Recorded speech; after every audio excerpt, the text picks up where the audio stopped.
Good morning, dear students. 7th class ready to learn history chapter medieval India. कुछ paragraphs हमारे बचे हुए थे, उनको हम आज इस फर्स्ट लेसन मेडिवल इंडिया मध्यकालीन भारत को आज हम फिनिश करेंगे। लास्ट टाइम हमने पढ़ा था literary sources of the period, autobiographies and biographies, travelogues यात्रा वृतांत के बारे में, रिलीजियस लिटरेचर धार्मिक साहित्य के बारे में। अब हम पढ़ेंगे लिटरेरी सोर्सेस में और क्या क्या सोर्सेस थे जिनसे हमें जानकारियां प्राप्त हो सकती थी उस पीरियड के बारे में, मेडिवल इंडिया के बारे में।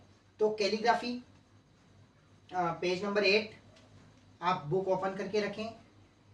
फिर बोल रहा हूं मैं आपको, आप बुक ओपन करके रखें, रफ कॉपी रखें, पेन रखें, ताकि आपको जो मीनिंग समझ में नहीं आते हैं या जो चीज़ समझ में नहीं आ रही उसको अंडरलाइन करें। पेज नंबर 8 हम पढ़ रहे हैं कैलीग्राफी। कैलीग्राफी क्या होता है? कैलीग्राफी मीन्स होता है हस्तलिपि, जिसको हम सुलेख बोलते हैं। हाथों से लिखा हुआ जो पुराना हमें ऐतिहासिक चीज़ों में मिलता है उसे कैलीग्राफी कहते हैं। कैलीग्राफी क्या है? मेनी पर्सियन स्कॉलर्स, जो पर्सियन ज्ञाता थे, एंड ट्रेवलर्स एम्प्लॉयड, और जो यात्री थे, जो कर्मचारी थे, the use of artistics calligraphy, वो कलात्मक कैलीग्राफी सुलेख का इस्तेमाल करते थे, वो हस्तलिपि का इस्तेमाल करते थे। स्टाइलिश ऑफ राइटिंग, वो स्टाइल यूज करते थे अपनी राइटिंग में। फॉर ऑर्नामेंटेशन और डेकोरेशन, वो उनकी सजावट के लिए, डेकोरेट करने के लिए, तैयार करने के लिए। They used to favour particularly floral and geometrical pattern, वे यूज्ड करते थे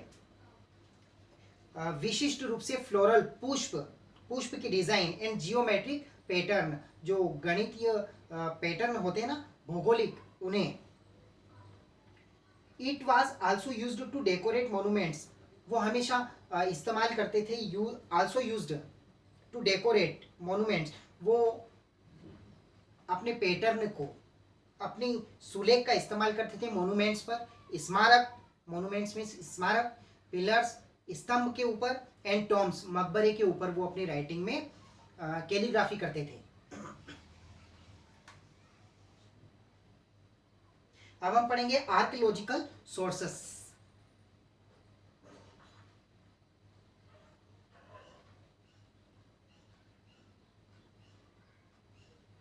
इतिहासकारों के और क्या क्या स्रोत थे उनके बारे में पढ़ेंगे। बिसाइड दिस लिटरेरी सोर्सेस, साहित्यिक स्रोत, you all know the immense value of archaeological sources available to us in the form of monuments, tombs, mosque, pillars, coins, inscriptions, paintings, sculpture, jewellery, weapons and artillery. Archaeological sources जो हैं वो available होते हैं, बहुत जगह available होते हैं। Form of monuments के ऊपर,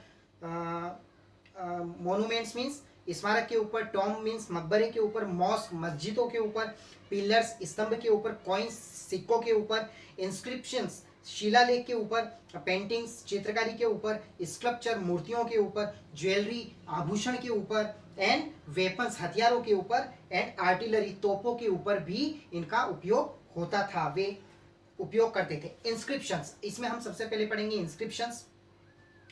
इंस्क्रिप्शन मीन्स होता है शिलालेख। इंस्क्रिप्शंस मीन्स होता है शिलालेख। Inscriptions are writing found on various monuments. Inscription शिलालेख जो है वो तरह तरह के स्मारकों पर मिलते हैं, sorry. And pillars are on the walls of royal palace, और स्तंभ पर भी मिलते हैं पिलर्स, वॉल्स दीवारों पर मिलते हैं, रॉयल पैलेसेस राजघरानों की दीवारों पर। This also include royal orders, बहुत सारी चीजें जो है वो इंक्लूड होती हैं रॉयल ऑर्डर्स में। एंड प्रोक्लेमेशन, वो घोषणा करती है अपने आप में।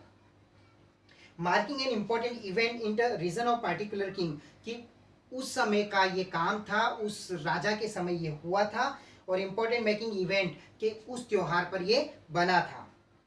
The study of inscriptions is called epigraphy, तो जो इंस्क्रिप्शंस की स्टडी होती है उसे एपिग्राफी कहते हैं। क्या कहते हैं? एपिग्राफी, पूरा लेख, पूरा लेख। The Taj Mahal in Agra has passage from the Quran inscript all over.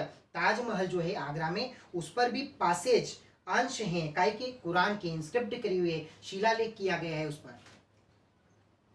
Monuments स्मारक, नेक्स्ट स्त्रोत स्मारक monuments. Monuments tells us about the architectural style of the period. Monuments जो है, स्मारक जो है वो दर्शाते हैं, क्या दर्शाते हैं, आर्किटेक्चरल स्टाइल, कला के बारे में दर्शाते हैं। स्पेशली विशेष रूप से the design and the material used to construct them, कि किस डिजाइन में बना हुआ है और उस समय कौन सा मटेरियल उन्होंने उपयोग किया है बनाते समय। अब हम पढ़ेंगे कॉइन्स के बारे में, सिक्के। The study of coins is called numismatics. The study of coins is called numismatics. सिक्के के बारे में जो पढ़ाई की जाती है उसे कहते हैं हम numismatics. Coins are particularly useful to study the history. Coins जो है हमेशा से उपयोगी रहे हैं इतिहास को जानने में, ऑफ एनी पीरियड, किसी भी युग में, because they are important sources of economy, क्योंकि सिक्के जो हैं वो आर्थिक रूप से बहुत महत्वपूर्ण स्रोत है। And polity of that period, coins are inscript, coins के ऊपर इंस्क्रिप्ट होते हैं, either with names the rulers के जो शासक थे उस समय के, उनके नाम छपे होते हैं, एंड देयर डायनेस्टी, और उनके जो राज्य था उसका चिन्ह भी होता है, with the dates of their region, कि उन्होंने कब राज्य किया था और कब से कब तक उन्होंने राज्य किया, वो सिक्के पर लिखा हुआ होता है। Sculpture and paintings. Sculpture means होता है मूर्तियां, एंड पेंटिंग्स मीन्स चित्रकारी।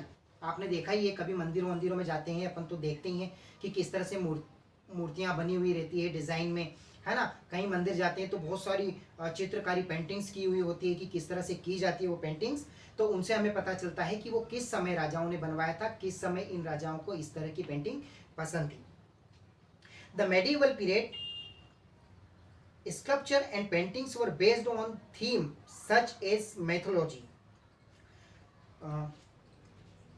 मध्यकालीन युग में जो मूर्तियां और पेंटिंग्स, चित्रकारी थी, वो किस आधार पर थी, वो पौराणिक आधार पर बनी हुई थी। पैलेस लाइफ, जैसे कि राजघरानों का जीवन, कोर्ट, उनके दरबार, एंड हंटिंग सीन्स, और शिकारों की चित्रकारी बनी हुई होती थी। Sculpture and paintings reflect heavily on the period. इस पीरियड में स्कल्पचर, मूर्तियां और चित्रकारी जो है वो विशेष रूप से की जाती थी, और वो प्रतिबिंब होती थी उस समय का। Many style of miniature painting evolved in the medieval age. Medieval age में बहुत सारी छोटी छोटी पेंटिंग्स और मिनिएचर मीन्स होता है लघु, छोटी छोटी पेंटिंग से विकसित हुई। इस sculpture were made from gold. Sculpture, मूर्तियां जो बनाई हुई होती थी गोल्ड से होती थी, सोने से बनती थी। ब्रॉन्ज आर वुड, ब्रॉन्ज से भी बनती थी, तांबे की भी बनती थी, वुड लकड़ियों की भी बनती थी। And usually depicted the king and queen's and popular gods and goddess. और विशेष रूप से डिपेक्टेड मीन्स दर्शाती थी, क्या दर्शाती थी, उस समय के राजा रानी और उस समय के विशेष भगवान और देवी देवताओं को। The most famous sculpture of the period, उस समय का सबसे ज्यादा जो उस युग में मूर्ति उपयोग में की जाती थी वो थी डांसिंग शिवा, द नटराज। नटराज की एक मूर्ति होती है भगवान शिव की, आपने देखा होगा ऐसे करके। A bronze figurine from the Chola period, और एक पीतल की मूर्ति थी जो चोला युग में, चोला राजाओं के समय में उपयोग में लाई जाती थी। तो ये थे हमारा हिस्ट्री का फर्स्ट चैप्टर जो फिनिश हो चुका है। अब हम चलते हैं आज के वर्क पर। आज का वर्क क्या है, आज का वर्क है क्वेश्चन नंबर 1 और 2 आप कर चुके थे। क्वेश्चन नंबर 3 की बात करते हैं। Name 2 important travellers of the medieval period. मध्यकालीन युग में 2 ट्रेवलर्स जो यात्री आए थे उनके नाम लिखने हैं। Clear. Question number 4, what are the literacy sources of India.